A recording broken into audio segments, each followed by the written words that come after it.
দেখা যায় না বোধহয় এরপর জেলা আমার তো জেলাতে বাধা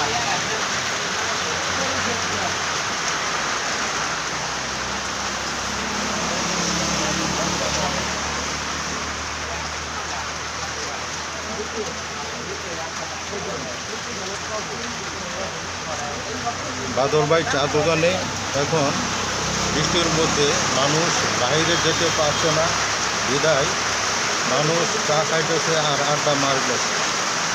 মানুষ স্বাধীনতার মতো আলোপ আলোচনা করিতেছে। আপনারা দেখতে পাচ্ছেন অসাধারণ একটা জিনিস।